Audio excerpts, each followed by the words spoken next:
Hello, good morning. We meet again with the new topic in the current affairs that is pertaining to your GS paper 2 infrastructure. You know very well. Infrastructure play a very important and vital role in our economy. Clear. इससे पहले मैंने दो infrastructure develop किया that is important, Z mode tunnel और उससे related मैं Zoji La tunnel भी discuss किया हूँ. But this tunnel is different from those tunnel. Why? Because this is the first under sea tunnel, यानी भारत का पहला समुद्री टनल है. यह क्या है? समुद्री सुरंग है. यह अब यह सुरंग किस प्रोजेक्ट के तहत बनाया गया, इस सुरंग बनाने के पीछे का एम क्या है, that is right now going to discuss. And this project, why this project is important, and earlier I told you that is the infrastructure play a very vital role in our economy.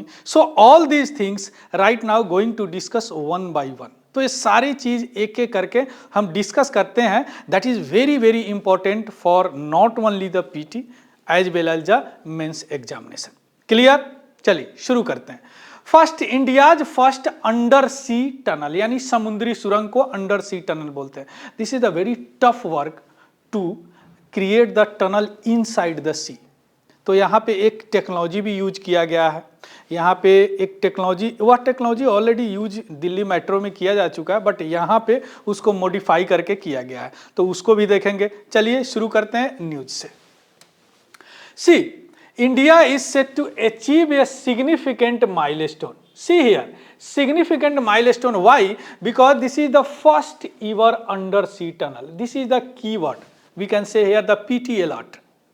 यानी आपसे पूछ सकता है कि which of the following is the first ever sea tunnel created in which project, है ना. तो यह क्या है? High speed rail corridor. कहाँ से कहाँ चल रहा है? मुंबई से पुणे, अहमदाबाद चलेगा. Actually, this project envisioned by our Prime Minister Narendra Modi in 2017. 2017 से काम चल रहा. बट यहाँ पे क्या हुआ कि इसको जो हमारे अभी रेल मिनिस्टर है अश्विनी वैष्णव, उन्होंने इसको अभी क्या किया है?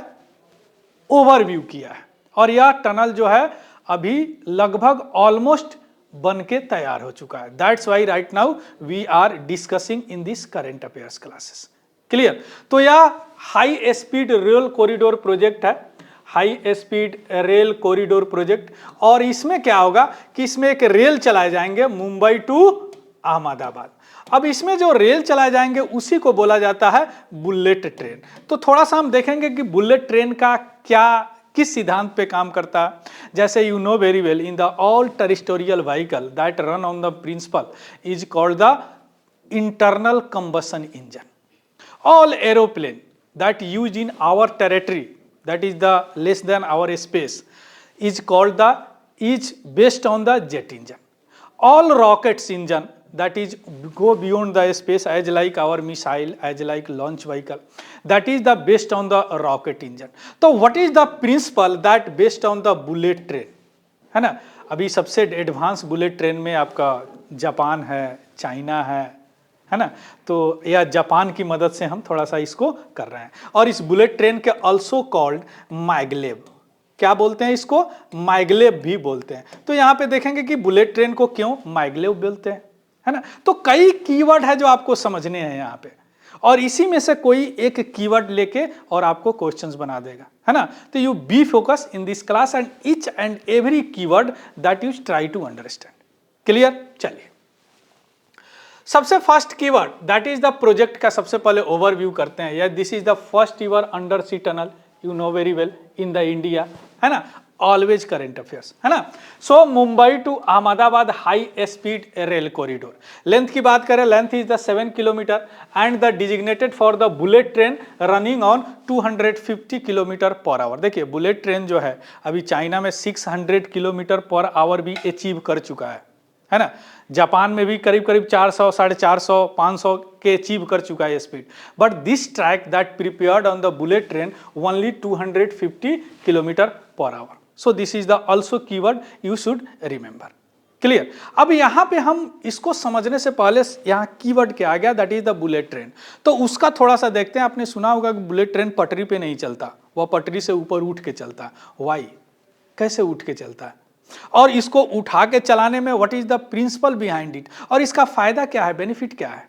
तो आप स्कूल डेज में पढ़े होंगे फ्रिक्शन, है ना, घर्षण। या घर्षण जो रेजिस्टेंस जनरेट करता है किसी भी चीज को आगे बढ़ने में, उसके लिए, उसको कम करने के लिए या उसको खत्म करने के लिए यह पटरी से ऊपर उठ के चलता है। कैसे चलता है, थोड़ा सा देखिए इसका principle. See this is the bullet train. या पटरी पे नहीं चलता, थोड़ा सा ऊपर उठता है, इसकी लेविटेशन, यानी या हवा में चलता है, लेविटेट होके चलता है, यानी पटरी से ऊपर, ये पटरी रहा, यहां पे ऐसे ऐसे चलेगा। कैसे चलता है,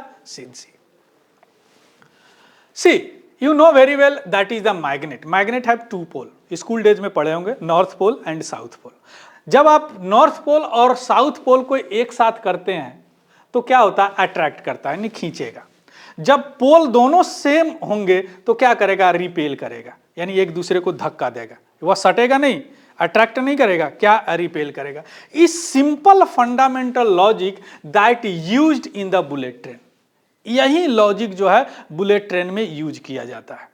और इसी बुलेट ट्रेन को यूज करने पे क्या होता है, वह पटरी से ऊपर उठ के भी चलता है और इतना स्पीड चलता है। That's why called the bullet train, that's why called the bullet train. अब यहां पे बस यह सिंपल लॉजिक फॉलो करता है बुलेट ट्रेन। क्या करता है, देखिए, that is see this is the bullet train.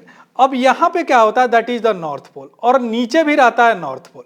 यहां पे भी नॉर्थ पोल, नीचे भी नॉर्थ पोल। आप जानते हैं कि नॉर्थ पोल सेम पोल क्या करता है, पोल रिपेल करेगा। तो यह पटरी से, पटरी भी नॉर्थ पोल रहता है एंड ये भी नॉर्थ पोल, तो यह नीचे आने नहीं देगा, एक डिस्टेंस पे रिपेल करके रखेगा। क्लियर। दूसरा तरफ साइड में क्या होता है, यहां पे रहता है साउथ पोल, यहां पे रहेगा नॉर्थ पोल। देखिए अब यहां पे नॉर्थ पोल है, तो नॉर्थ पोल और साउथ पोल क्या करेगा, अट्रैक्ट करेगा, यानी यह अट्रैक्ट करेगा। और यहां पे क्या है, नॉर्थ पोल है, तो यह क्या करेगा, रिपेल करेगा, यानी एक खींचेगा और एक धक्का लगाएगा। अब दोनों फोर्स के चलते वह बुलेट ट्रेन चलने लगेगी। बस सिंपल प्रिंसिपल है। एक क्या करेगा, देखिए, ये खींच रहा है और ये धक्का लगा रहा है, ये खींच रहा है, धक्का लगा रहा है, खींच रहा है, धक्का लगा रहा है, खींच रहा है, धक्का लगा रहा है। ये सारे फोर्स जब इक्वल हो जाएंगे उसके बाद में बुलेट ट्रेन दौड़ने लगेगा। अब इस सारे फोर्स लगाएंगे तो क्या होगा, इसलिए इतना हाई स्पीड ये चलती है ना। और यहां पे फ्रिक्शन कोई है नहीं, चूंकि ये लेविटेड है, और यहां पे मैग्नेट से चल रहा, इसलिए मैग्नेट का एम ले लेते हैं, मैग्नेट का MAG ले लेते हैं, लेविटेशन के LEV ले लेते हैं। तो इसीलिए इसको क्या बोलते हैं, मैगलेव ट्रेन भी बोलते हैं। अब आपको कोई पूछे कि what is the maglev train, this is nothing, it is the bullet train. Why? Because that is the based on the principle of magnetism and always run on the levitation, है ना, यानी हवा में उड़ते हुए चलता। लेविटेट मतलब होता है हवा में उड़ना। क्लियर। चलिए अब हम आते हैं, इस तरह का बुलेट ट्रेन चलते हैं। अब हम आते हैं इसका की फीचर, थोड़ा सा देख रहे हैं किसका, फर्स्ट सी टनल का। देखिए इसमें 2 पैरेलल ट्रैक बनाए जाएंगे जो फैसिलिटेट करेंगे हाई स्पीड रेल ट्रेवल का। हाई क्वालिटी सेफ्टी नॉर्म लगाए जाएंगे एंड पैसेंजर और ऑपरेशनल सेफ्टी को ध्यान में रखा जाएगा। And here is the edit tunnel. अब यहां पे फिर एक कीवर्ड आ गया, ये मैं जान के आप लोगों को लाता हूं कि चूंकि यहां पे टनल नहीं लिख के मैंने एडिट टनल इसलिए लिखा कि थोड़ा सा पता चले कि एडिट टनल क्या होता है। देखिए एडिट टनल कुछ नहीं होता, those tunnel that is the create horizontally with the original tunnel, that is called the edit tunnel. मान लीजिए कि ये टनल क्रिएट किया जा रहा है, ये टनल क्रिएट किया जा रहा है। क्लियर। अब इस टनल के साथ में यहां पे अगर हॉरिजेंटल एक टनल क्रिएट किया जाए, that is called the edit tunnel. Why, कई बार होते हैं इमरजेंसी में इवैक्यूएशन के लिए जरूरत होती है, या कई बार यहां पे कुछ ऐसा इक्विपमेंट जरूरत होती है जो इसको सपोर्ट करे, so that tunnel is called edit tunnel. तो याद रखिएगा टनल के साथ कई बार एडिट टनल भी पूछ सकता है, लैटिन वर्ड है, इसका इस्तेमाल किया जाता है हॉरिजेंटल टनल बनाने के लिए।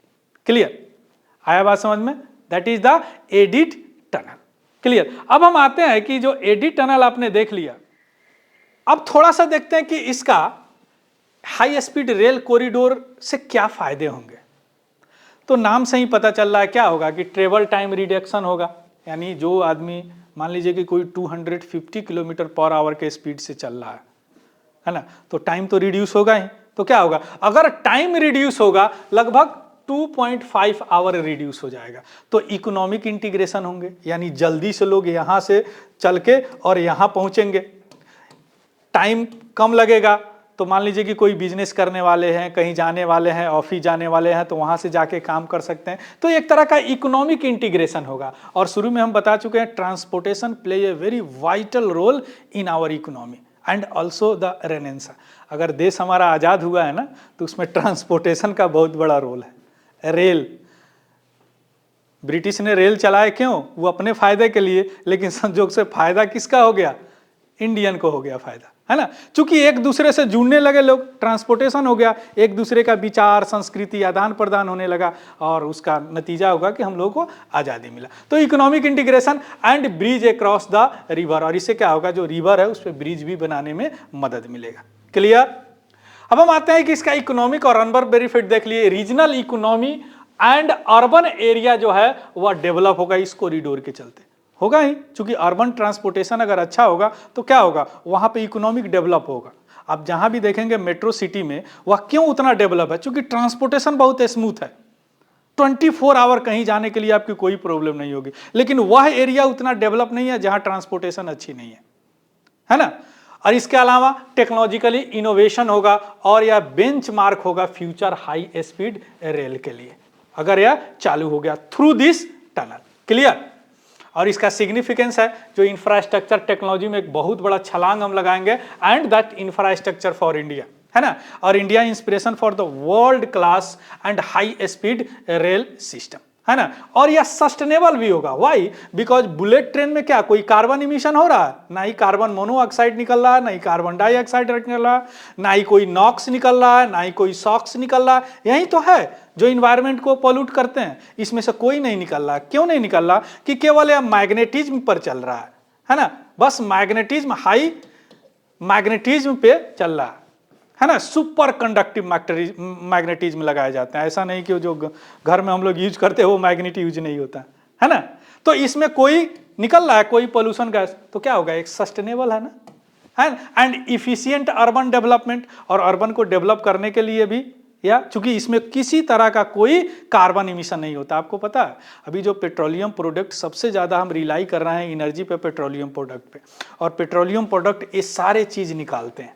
इसलिए तो हम लोग अल्टरनेटिव रिसोर्स पे जा रहे हैं, सोलर पे जा रहे हैं, विंड पे जा रहे हैं, बैटरी पे जा रहे हैं, हाइड्रोजन पे जा रहे हैं। वाई? बिकॉज हम पोल्यूशन को ही गंदा, हम अपने इन्वायरमेंट को ही गंदा कर रहे हैं थ्रू दिस पार्टिकल्स, है ना। इसमें पार्टिकुलेट मैटर, लेकिन इसमें कुछ नहीं निकलेगा। That's why it is the sustainable and efficient urban development होगा। Clear. So this is all about this news. क्या? India's first under sea tunnel for the further technologically and further, that is the educational resource.